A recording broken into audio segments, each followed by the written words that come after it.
નમસ્કાર વિદ્યાર્થી મિત્રો, એજ્યુકી ધ એજ્યુકેશન હબની અંદર હું સુશીલ કળસરે આપ સૌનું હાર્દિક સ્વાગત કરું છું. વિદ્યાર્થી મિત્રો, જે મોસ્ટ આઈએમપી ક્વેશ્ચન્સની ખાસ કરીને FY BCom સેમ 2ના વિદ્યાર્થીઓ રાહ જોઈ રહ્યા હતા એ મોસ્ટ આઈએમપી ક્વેશ્ચન્સનો વિડીયો આ છે.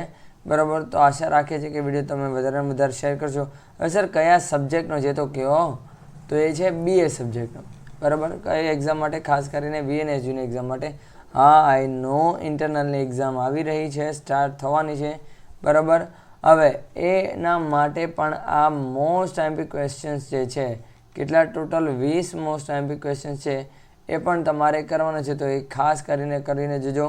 તો ચાલો, આ વિડીયોની ડિમાન્ડ જે પ્રમાણે હતી એના પ્રમાણે આ વિડીયો ફટાફટ શરૂ કરીએ અને ફટાફટ તમને ટૂંક સમયની અંદર ટોપ 20 મોસ્ટ આઈએમપી ક્વેશ્ચન્સ આપી, જેથી કરીને તમે સારી રીતે અને ફટાફટ તૈયારી કરી શકો.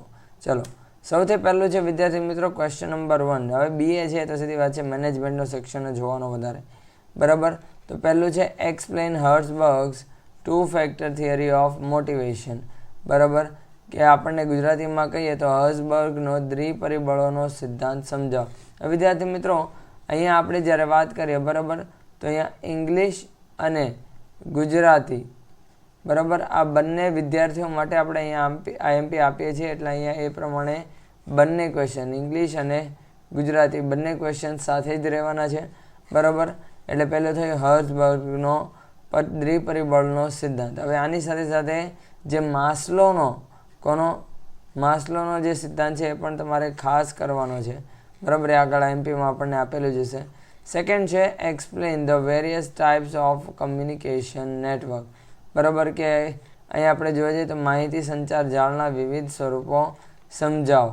હવે વિદ્યાર્થી મિત્રો, અહીંયા જ્યારે વાત કરીએ ખાસ કરીને પહેલાં તો ચેપ્ટરની, તો ધ્યાન રાખજો એક ચેપ્ટર એડ થયું છે જે છે ચેન્જ મેનેજમેન્ટ.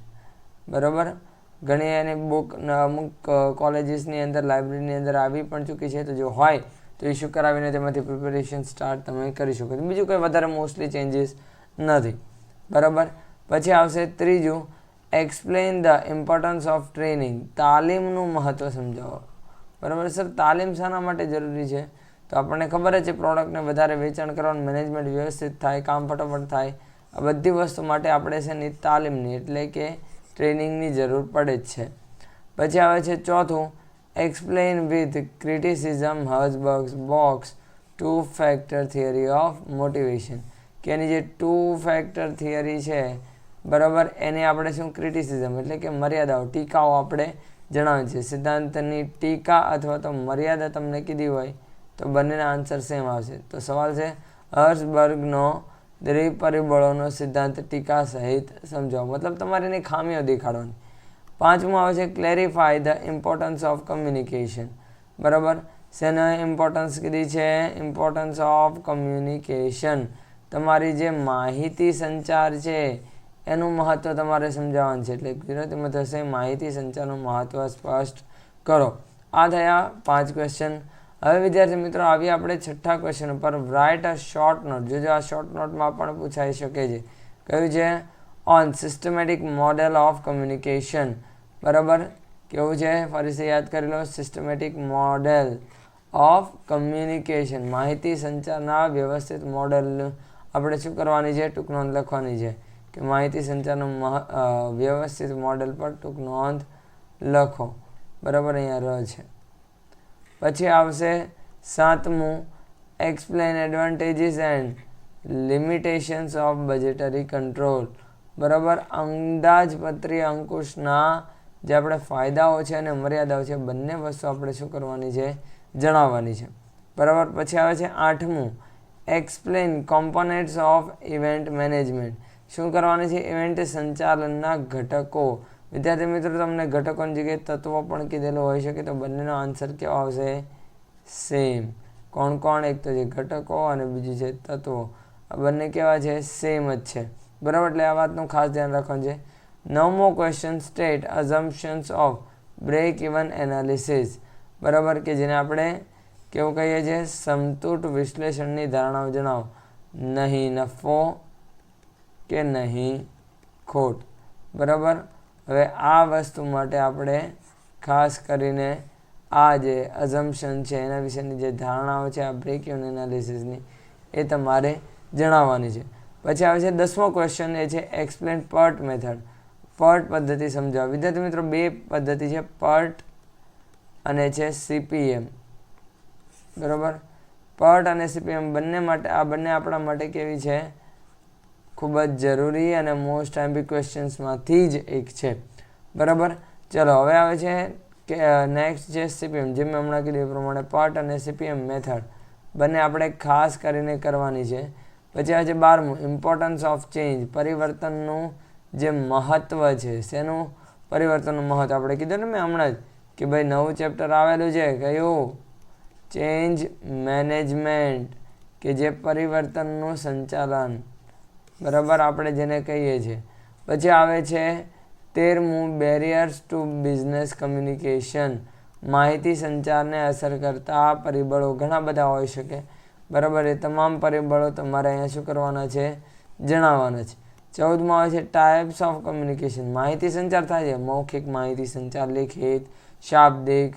બરાબર, તો આ બધી શું કહેવાય, પ્રકાર કહેવાય. તો માહિતી સંચારના પ્રકારો સમજાવો, જે આપણા માટે ખાસ કરીને એક મોસ્ટ આઈમ્પી ક્વેશ્ચન સાબિત થાય છે. પછી આવે છે 15મું, ઇમ્પોર્ટન્સ ઓફ કંટ્રોલ. અંકુશનું મહત્ત્વ. હવે અંકુશનું મહત્ત્વ આપણને બધાને ખબર છે કે એના કારણે તે શું થાય છે, બધી વસ્તુઓ વ્યવસ્થિત કામ કરે છે. બરાબર, એની પછી આવે છે 16મું, ડિફરન્સ બિટવીન રિપોર્ટિંગ. કોની વચ્ચે, રિપોર્ટિંગ એન્ડ કમ્યુનિકેશન. આ બંને વચ્ચે તમારે શું કરવાનું છે, આપણે તફાવત સમજાવવાનો. તો એમાં આપણે એને ગુજરાતીમાં કહીશું જે છે માહિતી સંચાર અને માહિતી પ્રેક્ષણ વચ્ચેનો તફાવત. કોની માહિતી સંચાર અને માહિતી પ્રેક્ષણ. પછી આવે છે 17મું, explain improvement of business communication. શેનું, બિઝનેસ કમ્યુનિકેશન, એટલે માહિતી સંચારને સુધારવાના જે ઉપાયો. હવે સીધી વાત છે, ખામી હોય તો અમુક સમય એને સુધારવી તો પડે છે, તો એના માટેના ઉપાયો આપણે શું કરવાના છે, સમજાવવાના છે. બરાબર, પછી આવે છે 18મું, explain the scope of event management. શેનો, ઇવેન્ટ મેનેજમેન્ટ, એટલે કે ઇવેન્ટ સંચાલનનું શું કરવાનું છે, કાર્યક્ષેત્ર સમજાવવાનું છે. સ્કોપ એટલે કે કાર્યક્ષેત્ર થાય. બરાબર, શું કરવાનું છે, તમારે સમજાવવાનું. પછી આવશે 19મું, explain the principle of Maslow. જેમ મેં કીધું હતું તમને કે એક તો છે માસ્લો અને બીજું છે હર્ઝબર્ગ. બરાબર, આ બંનેના જે સિદ્ધાંત છે એ તમારે શું છે, ખાસ કરીને કરવાના છે. એની ટીકાઓ પણ ખાસ કરીને કરી નાખજો. બરાબર, આગળ વધીએ તો explain the principle of Maslow, એટલે કે માસ્લોનો સિદ્ધાંત સમજાવો. પછી આવે છે એક્સપ્લેન ટૂલ્સ ઓફ મોટિવેશન. પ્રેરણાના ઓજારો અથવા સાધનો સમજાવો. બંનેમાંથી કોઈ પણ નામથી પૂછાયેલો હોઈ શકે. ઇંગ્લિશ મીડિયમ વાળાને સારું છે, ટૂલ્સ તરીકે જ પૂછાય છે. બરાબર, તો વિદ્યાર્થી મિત્રો આ હતા ટોપ મોસ્ટ આઈમ્પી 20 ક્વેશ્ચન્સ કોના માટે, BA વિષય માટે, અને એ પણ સેમ 2ના વિદ્યાર્થીઓ માટે, કે FY BComના વિદ્યાર્થીઓ પણ તમે કહી શકો. બરાબર, વિદ્યાર્થી મિત્રો આ વિડીયોને બને તેટલો વધારે શેર કરો, જેથી કરીને તમારા અન્ય મિત્રો સુધી પણ પહોંચે અને એ પણ સારી રીતે પ્રિપરેશન સ્ટાર્ટ કરી શકે. તો ચાલો હવે મળીશું આપણે નેક્સ્ટ વિડીયોની અંદર. ત્યાં સુધી ધન્યવાદ. Enough four today. Have a great day.